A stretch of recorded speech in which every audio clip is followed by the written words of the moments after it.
अस्सलाम वालेकुम स्टूडेंट्स। आज हम रिसर्च के टॉपिक में रिसर्च से रिलेटेड कुछ कॉन्सेप्ट डिस्कस करेंगे। उसमें फर्स्ट है review of the literature. Beside selecting a quantitative, qualitative or mixed method approach, the proposal of study designer also need to review the literature about a topic.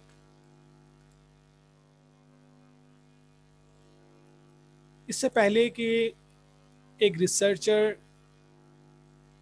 अपने research design को select कर रहा होता है या selection के साथ साथ वो ये फाइनल कर रहा होता है या फिर ये देख रहा होता है कि उस टॉपिक से रिलेटेड जो टॉपिक वो स्टडी करने जा रहा है उसके ऊपर कितनी रिसर्च हो चुकी है पहले। तो उससे रिलेटेड वो लिटरेचर को रिव्यू कर रहा होता है। जो टॉपिक आपने सेलेक्ट किया है उस टॉपिक से रिलेटेड क्या इससे पहले किसी ने कोई काम किया है, अगर काम किया है तो उसके वेरिएबल्स क्या थे, वो गैप क्या था जिसके ऊपर उसने काम किया है, उसने क्रिटिसाइज किया है कुछ या कोई न्यू थ्योरीज पेश किए हैं उसने। ठीक है, जो भी उससे रिलेटेड टॉपिक से रिलेटेड जो भी लिटरेचर उसको मिलता है रिसर्चर को वो उसको रिव्यू करता है, उसको पढ़ उसको समझेगा पहले। ठीक है, तो रिव्यू ऑफ लिटरेचर में हम क्या कर रहे होते हैं, लिटरेचर को रिव्यू कर रहे होते हैं। जितने भी लिटरेचर्स होते हैं टॉपिक से रिलेटेड उसको हम स्टडी करते हैं। This literature review help to determine whether topic is worth studying। तो पढ़ने का इसको फायदा क्या होता है, लिटरेचर रिव्यू का फायदा क्या होता है, लिटरेचर रिव्यू हेल्प कर रहा होता है आपकी। किस चीज में हेल्प करता है, क्या आप डिटरमाइन करते हैं whether the topic is worth studying, कि जो टॉपिक में रिसर्च करने जा रहा हूँ उसकी कोई वर्थ भी है नहीं है। And it provides insight into ways in which the researcher can limit the scope to a needed area of inquiry. फिर इसी के साथ रिसर्चर क्या कर रहा होता है, लिमिट करता है स्कोप की कि हाँ मुझे इस बाउंड्री में रह के काम करना है। यानी एरिया ऑफ इंक्वायरी जो उसको नीड होती है, जिसकी नीड होती है उसको कि इस एरिया ऑफ इंक्वायरी यानी इस एरिया में मुझे काम करना है, तो उसको क्लियर हो जाता है। यानी रिव्यूज को लिटरेचर्स को रिव्यू करने के बाद उसको एक तो ये क्लियर हो जाता है कि ये जो टॉपिक मैंने सेलेक्ट किया है इसकी मार्केट में वर्थ है।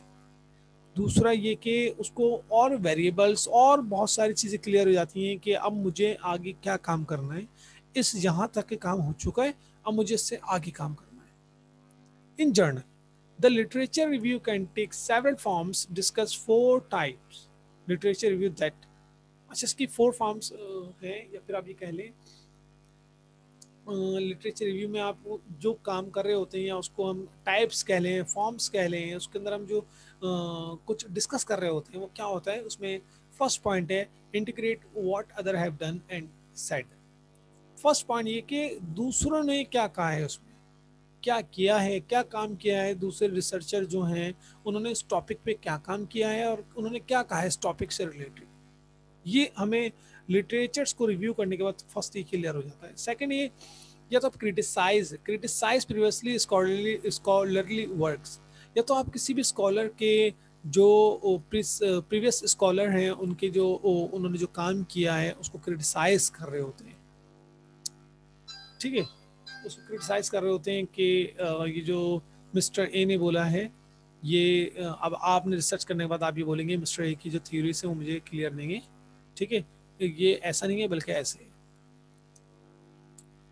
ठीक है, आपको ये पता चल रहा होता है कि या तो आप करने जा रहे हैं क्रिटिसाइज या आपस में आपने कुछ लिटरेचर्स देखे कि उसमें कुछ आपस में एक दूसरे को क्रिटिसाइज कर रहे हैं। ठीक है, रिव्यूज में ये भी होता है। सेकंड रिव्यू इस तरह के होते हैं कि build bridge between related topics, या तो रिलेटेड टॉपिक्स में आपको एक ब्रिज क्लियर हो रहा होता है कि हमें वो जो रिव्यूज हैं लिटरेचर से सॉरी उस पर इतना काम हो चुका है और मैं यहाँ पर हूँ, और मुझे एक तरह का ब्रिज मेरे लिए बन जाता है जो लिटरेचर से, और उन ब्रिज को मैं यूज़ करते हुए आगे अपनी टॉपिक को या रिसर्च को बढ़ा रहा होता हूँ। ठीक है, नेक्स्ट है identify the central issue in a field. इस फील्ड में सेंट्रल इशू क्या है, तो आपको वो इशू क्लियर हो जाता है।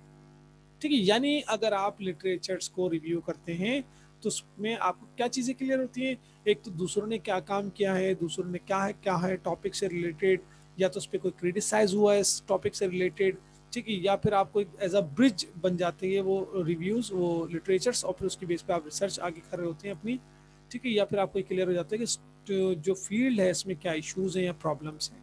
तो रिव्यूज लिटरेचर्स पढ़ने के बाद आपको ये तमाम चीज़ें क्लियर हो जाती है, ठीक है। द रिसर्च टॉपिक, नेक्स्ट है research topic. Before considering what literature to use in a project, first identify a topic to study and reflect on whether it is practical and useful to undertake the study. इससे पहले कि हम literature को हम study करें, क्या कर रहे होते हैं, सबसे पहले हम क्या करते हैं, रिसर्च का टॉपिक को क्लियर कर रहे होते हैं, ठीक है। जो आपके रिसर्च को बता रहा होता है कि आप इस टॉपिक पे रिसर्च करने जा रहे हैं, और वो टॉपिक जो है हम ये देख रहे होते हैं कि वो प्रैक्टिकल भी है या नहीं है, यूजफुल है या नहीं। ऐसा तो नहीं है हम किसी ऐसे टॉपिक पे काम करें जो प्रैक्टिकल भी नहीं है, यूजफुल भी नहीं है, लेकिन उस पर कोई आगे क्या कहते हैं, किसी के काम का नहीं है वो टॉपिक। अगर हमने रिसर्च कर ली तो बॉडी ऑफ नॉलेज में उसके कोई इम्पैक्ट नहीं पड़ेगा, ठीक है। तो आपको देखना होगा वो जो टॉपिक ले रहे हैं प्रैक्टिकल हो और यूजफुल होना चाहिए। The topic is a subject, the topic is the subject और subject matter of the propose study. वो जो टॉपिक होता है वो उस जो रिसर्च करने जा रहे हैं उसका सब्जेक्ट मैटर होगा या सब्जेक्ट होगा।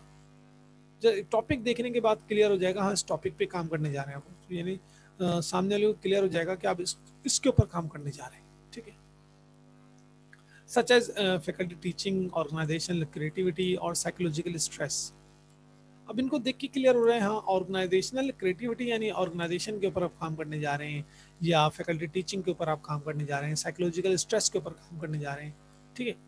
तो ये ये है टॉपिक, इसको देख के हमें क्लियर हो रहा है। यानी जो रिसर्च टॉपिक होता है वो आपके रिसर्च को क्लियर कर रहा होता है कि आप इस टॉपिक पे काम कर रहे हैं, ठीक है। तो उसमें प्रैक्टिकल भी होना चाहिए और यूजफुल भी होना चाहिए। Describe the topic in a few words और इन अ शॉर्ट फ्रेज।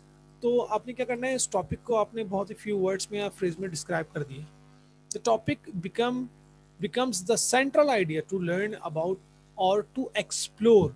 टॉपिक जो होता है वो क्या होता है, एक सेंट्रल आइडिया बन जाता है, ठीक है, जिसकी बेस पर जो है आप बता रहे होते हैं कि आप ये काम करने जा रहे हैं या इसको एक्सप्लोर करने जा रहे हैं, ठीक। In our research this topic ground us and provide a sign of what we are studying। अच्छा, से रिसर्च में आपका टॉपिक होता है ground us and provide a sign of what we are studying. आपको ये बता रहा होता है कि आप क्या स्टडी कर रहे हैं, यानी आपको स्टडी क्या करना है, किस टॉपिक पे आप काम कर रहे हैं, आपका सब्जेक्ट क्या है, सब्जेक्ट मैटर क्या है, ठीक है। तो रिसर्च टॉपिक बिल्कुल इस तरह होना चाहिए। Some useful advices for creating a title. जब आप रिसर्च टॉपिक का टॉपिक लेने जा रहे हैं, चूज करने जा रहे हैं, या उसका टाइटल अगर आप बनाने जा रहे हैं, तो उसके लिए कुछ एडवाइसेस इधर हैं आपके लिए। First B brief and avoid wasting words. सबसे पहले तो ये कि आप उसको ब्रीफ रखें, इतना लॉन्ग नहीं होना चाहिए, और जो वर्ड्स हैं उसके वो बहुत ज़्यादा नहीं होने चाहिए कि आप इतना बड़ा आपने एक टॉपिक बना लिया, ठीक है। ब्रीफ होना चाहिए। Eliminate unnecessary words. अपने जो वर्ड्स हैं, गैर ज़रूरी अल्फाज जो हैं उसको एलिमिनेट करें, उसको निकालें टॉपिक में से। Such as an approach to study of and so forth. इस तरह नहीं लिखें अप्रोच ऑफ या एन अप्रोच टू करके और फिर आपने पूरा लिखा हुआ, या स्टडी ऑफ करके आपने पूरा टॉपिक लिखा। बस नॉर्मली आप टॉपिक है वो सब टॉपिक रखें सामने, impact of this on this, खत्म हो गई बात। यूज अ सिंगल टाइटल और डबल टाइटल। या तो आप सिंगल टाइटल रखेंगे, डबल टाइटल, ठीक है। ये डबल टाइटल किस तरह होगा, an example of a double title would be an ethnography understanding a child perception of war. अब देखिए ये डबल टाइटल है, इसमें क्या होता है, एन एथनोग्राफी, जिसमें हम बात कर रहे होते हैं किसी भी देख रहे होते हैं कि लोगों को सोचने का, ये जिसको हम बोलते हैं ये क्या सोचते हैं, लोगों का सोच क्या है, ठीक है। इसको नस्ली जोग्राफिया कहा जाता है, इस वर्ड्स की मीनिंग जो है। Understanding a child perception of war, यानी आप देख रहे हैं कि एक बच्चे के जंग के मुतालिक उसके ख्यालात क्या हैं। ठीक है, तो ये एक टाइटल है, ये डबल टाइटल है। तो कोशिश हमें करनी है जो आपका टाइटल होना चाहिए वो टू द पॉइंट, यानी बिल्कुल इतना होना चाहिए कि बहुत लॉन्ग नहीं हो। यानी another strategy for topic development is to pose the topic as a brief question। कोशिश करनी है कि आपको जो टॉपिक हो कि वो ब्रीफ क्वेश्चन उसमें बन जाए, यानी आपका जो टॉपिक है वो बहुत लॉन्ग नहीं होना चाहिए। ठीक है, जैसे कि ब्रीफ क्वेश्चन बना हुआ हो, जैसे what question need to be answer in a propose study. आप ये या तो क्वेश्चन आपने लिख दिया ऊपर, उस क्वेश्चन को आप आंसर देने जा रहे हैं कि इसका आंसर क्या होगा। ये जो हमने स्टडी करने जा रहे हैं इसमें इसका आंसर आप फाइंड आउट करने जा रहे हैं। ठीक है, कि इसका आंसर क्या होगा। और researcher might ask what treatment is best for depression. समझे, ये टॉपिक हो गया। यानी जो आपने टॉपिक सेलेक्ट किया वो क्वेश्चन भी हो सकता है। समझे क्या है वो question, what treatment is best for depression, depression के लिए क्या ट्रीटमेंट बेस्ट होगी। ठीक है, तो ये भी एक टॉपिक हो सकता है, इसको भी एज अ टॉपिक आप ले सकते हैं। Abstract, when researchers write reviews of the literature for proposed studies, they locate articles and develop brief abstract of the articles that comprise the review। यानी आप एब्स्ट्रैक्ट में क्या कर रहे होते हैं, आप अपनी रिसर्च का जो है रिसर्च को समराइज, बहुत ही समरी उसकी प्रेजेंट कर रहे होते हैं फ्यू वर्ड्स में, यानी मैक्सिमम 300 वर्ड्स बोले जाते हैं कि आपका एब्स्ट्रैक्ट होना चाहिए। और उसमें आपने जो है जो रिसर्च आपने की है उसकी कुछ चीज़ें आप उसमें मेंशन करेंगे। ठीक है, खुलासा कह रहे हैं इसको, खुलासा होता है कि आपकी रिसर्च का क्या होता है, आगे इसमें क्या क्या बयान करते हैं, क्या क्या लिखते हैं, वो हम आगे देखते हैं भी। An abstract is a brief review of the literature, typically a short paragraph that summarizes major elements to enable a reader to understand the basic feature of the articles। Developing an abstract, researcher need to consider what material to extract and summarize। यानी आपकी पूरी research को summarise कर रहा होता है, उसकी जो फीचर्स हैं, बेसिक फीचर्स हैं, बेसिक पॉइंट्स हैं, वो उसमें हम मेंशन कर रहे होते हैं। Good summary of a research study reported in a journal might include the following points. अगर हम देखें कि एब्स्ट्रैक्ट में कौन कौन से पॉइंट्स होने चाहिए, तो फर्स्ट ये कि mention the problem being addressed. पहले तो सबसे पहले मेंशन करें प्रॉब्लम को, ये हमने ये एड्रेस किया है। ठीक है, हमने इस चीज़ को हम देखना चाह रहे हैं। ठीक है, प्रॉब्लम पहले आप मेंशन करेंगे। ठीक है, second, state the central purpose of focus of the study. Central purpose क्या था, आपका पर्पस क्या था, the purpose of the study is to this. ठीक है, तो आपने उसको मेंशन करना है कि पर्पस क्या था, आपने रिसर्च की क्यों है। Briefly straight information about the sample population और सब्जेक्ट्स।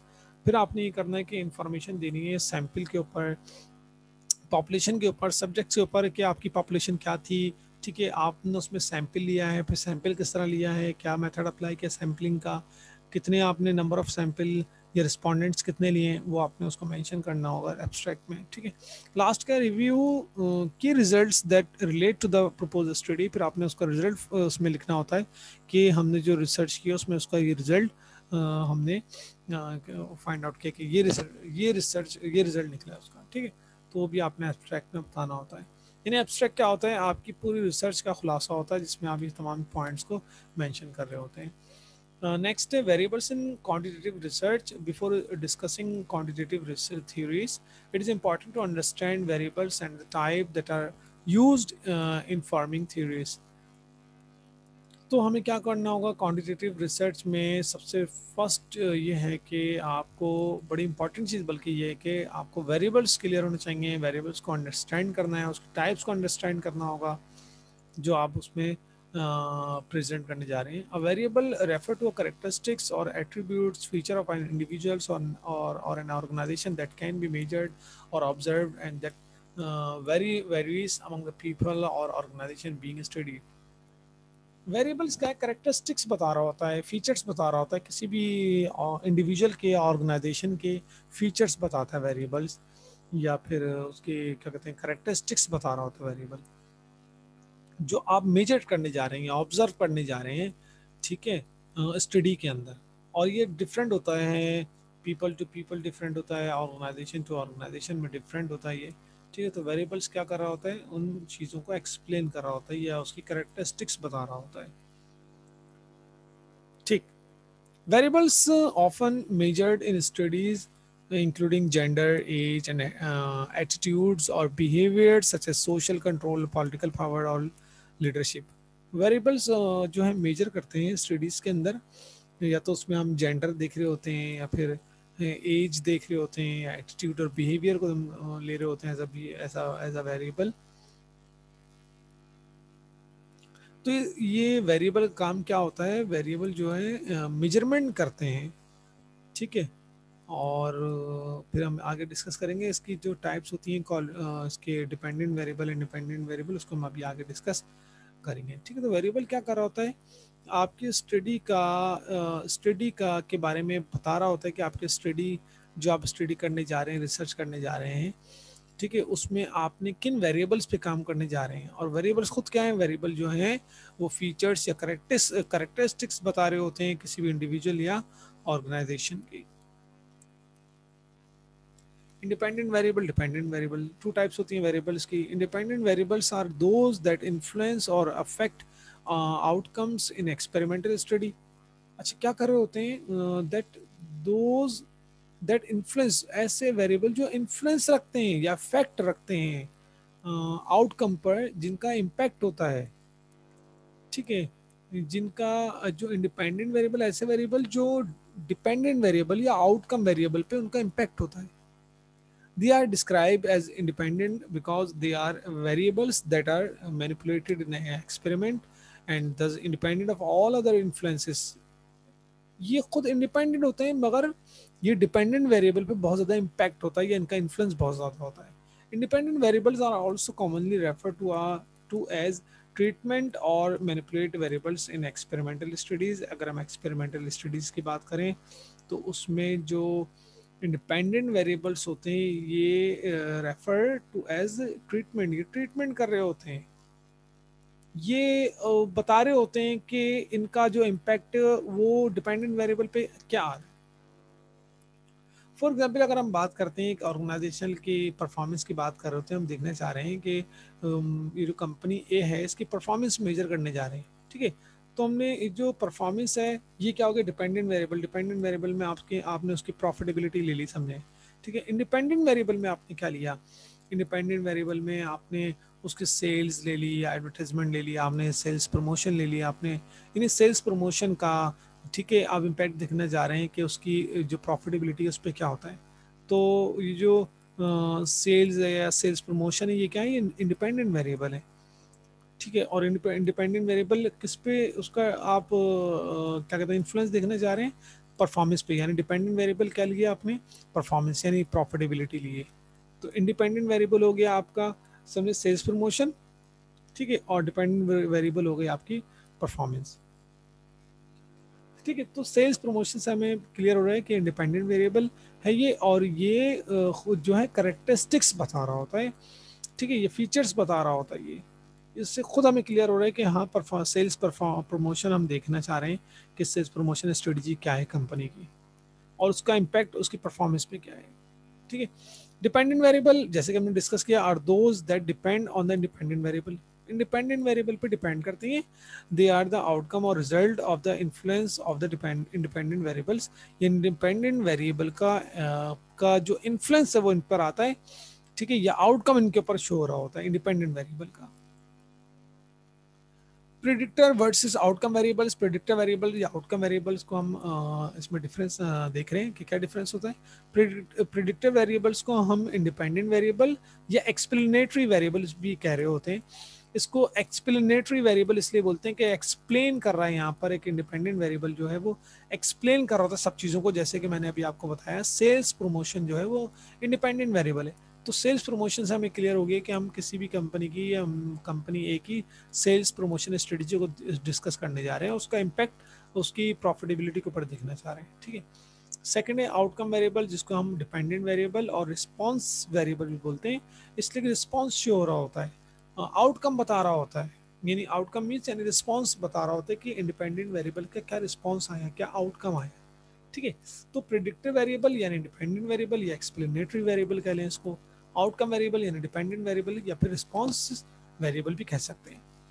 बिल्कुल फाइनल पॉइंट क्या है, लास्ट पॉइंट है, in a quantitative research study variables are related to answer और रिसर्च क्वेश्चन का आंसर बता रहे होते हैं, आंसर दे रहे होते हैं, या उससे रिलेट कर रहे होते हैं कि ये रिसर्च क्वेश्चन का आंसर देने के लिए जो हमने वेरिएबल चूज किए हैं वो यानी इनका वेरिएबल्स का और रिसर्च क्वेश्चन का डायरेक्ट लिंक होता है। Specifically, we use our theories and specification of variables to generate hypothesis. और ये जो हम वेरिएबल्स ले रहे होते हैं, इसका जो पर्पज़ है वो ये होता है कि हम हाइपोथेसिस को जनरेट करने जा रहे होते हैं। ठीक है, हाइपोथेसिस क्या है? Hypothesis is a prediction about a specific events और रिलेशनशिप बिटवीन वेरिएबल्स। इसको हम हाइपोथेसिस इज अ प्रेडिक्शन, एक प्रेडिक्शन होती है एक तरह की। आप प्रिडिक्ट कर रहे होते हैं स्पेसिफिक इवेंट से रिलेटेड, आप प्रिडिक्ट कर रहे हैं कि हाँ अगर हम ऐसा करें तो उसका इम्पैक्ट ऐसा आएगा। और रिलेशनशिप बिटवीन वेरिएबल्स, या फिर हम ये कह सकते हैं कि हाइपोथेसिस जो है वेरिएबल्स का रिलेशनशिप बता रहा होता है। ठीक है, इंडिपेंडेंट डिपेंडेंट वेरिएबल में इसका क्या रिलेशनशिप है या नहीं है। और ठीक है, तो ये जो हाइपोथेसिस है इससे रिलेटेड मैं कुछ वीडियोस इससे पहले अपलोड कर चुका हूँ, उसमें हमने डिटेल से हाइपोथेसिस को डिस्कस किया है, उसके टाइप डिस्कस किए हैं। ठीक है, तो यहाँ पे इसको हम स्टॉप करते हैं। Hope you like this video, thank you very much, अल्लाह हाफिज़।